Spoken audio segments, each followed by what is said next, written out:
Kahapon lamang po ay muling nabuhay ang debate dito sa mundo ng crypto tungkol sa matagal ng tanong. Pwede ba talagang umabot sa $10,000 si XRP? Isa pong dating engineer mula sa Near Foundation na Altan Tutar na ngayon ay co-founder ng More Markets ang nagbigay ng kanyang obserbasyon sa napakalakas na pananampalataya na tinatawag po nating XRP Army.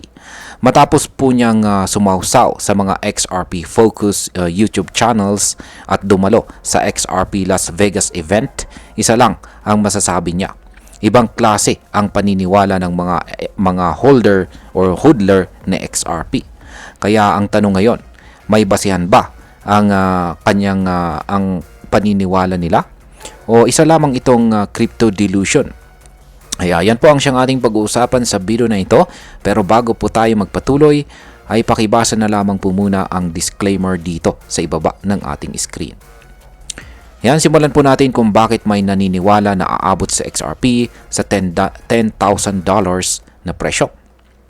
Sabi po ni Altan Tutar, may mga tao raw na halos ituring ng parang religion ang paniniwala kay XRP. Ganito po katindi ang commitment ng mga taga-suporta ni XRP. Kung iisipin natin, may kaunting sense sa argument nila. Kasi kung si Bitcoin nga ay umabot sa $100,000, bakit hindi itong si XRP? Pero ang tanong, pareho ba talaga sila? Dito po pumapasok ang logic ng mga hodler ni XRP. 15 years na halos ang nakalipas mula nang si Bitcoin ay nagsimula sa napakababang presyo. At ngayon ay nasa $107,000 na ang kanyang presyo. Umangat siya ng lampas 220 million % mula sa kanyang pinaka-bottom price. Kaya ang tanong ng XRP community, kung si Bitcoin ay nakaya yan, bakit hindi si XRP? Ngayon ay ano po ang tingin ng ibang eksperto tungkol sa $10,000 na presyo para kay XRP? Dito po papasok ang opinion naman ni Andy, ang host ng The Roll Up Podcast, kung saan ay lumabas si Ginoong Tutar. Ayon sa kanya, ang prediction na aabot sa XRP sa $10,000 ay isang fantasy. Hindi raw ito makatotohanan. Para sa kanya, malabong umabot sa XRP ng kahit $100 at ang $10 ay medyo malayo na nga. Kung titignan natin sa datos, totoo rin naman na si XRP ay hirap ng basagin ang kanyang all-time high sa loob ng halos 8 taon. Ang kasalukuyang presyo nito ay nasa $2.09 at para maabot ang target na $10,000, kailangan pa nitong tumaas ng 478,368%. Para sa maraming market analyst, parang imposible na ito kung pagbabasihan ang kasalukuyang galaw ng market. Ano ba ang pagkakaiba ni XRP kumpara sa ibang crypto tulad ni Bitcoin or Ethereum? Isa po sa mga malalaking punto na binanggit ni Tutar ay ang kakulangan ni XRP sa tinatawag na yield or passive income. Hindi po tulad ni Ethereum na may staking at kayang magbigay ng kita habang hawak mo ito. Si XRP po ay walang ganitong feature. Wala kang kinikita habang hawak mo siya. Ang inaasahan mo lang ay ang posibilidad na balang araw ay sumabog po siya sa kanyang presyo. Kaya naman ay kakaiba ang mindset ng mga hodler na XRP.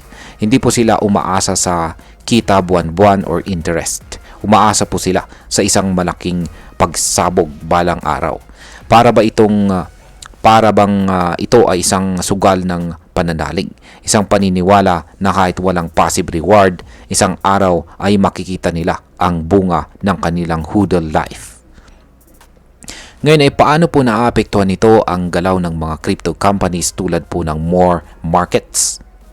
Ang loyalty ng XRP community ay isa rin sa mga dahilan kung bakit ang kumpanya ni Tutar na More Markets ay nagplano na magsimula sa loob ng XRP ecosystem. Bago pa sila mag-expand sa iba pang underactivated assets tulad ni Stellar or XLM at saka Near, mas pinili muna nilang lumapit sa isang community na matibay ang paniniwala at solid ang suporta. Ayon po kay Tutar, palagi po silang nakikipag-usap sa mga kilalang XRP Key Opinion Leaders para sa mga marketing campaigns.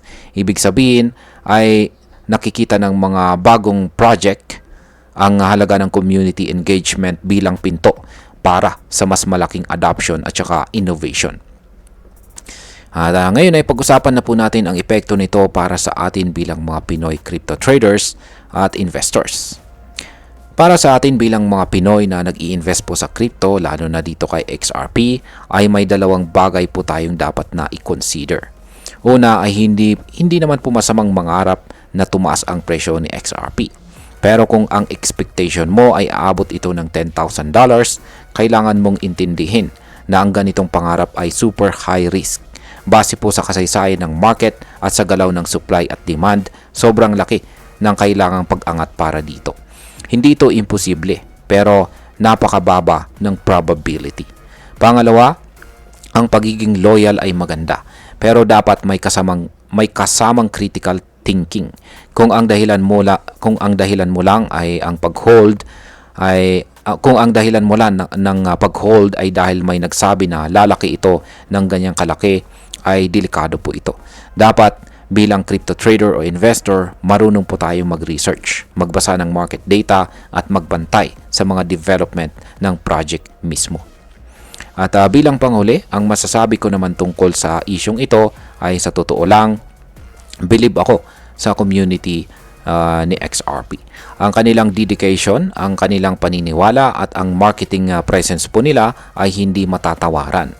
Pero sa kabilang banda, kailangan po nating ihiwalay ang emosyon sa realidad. Hindi lahat ng gustong mangyari ay mangyari po agad. Mangyayari kahit kailan.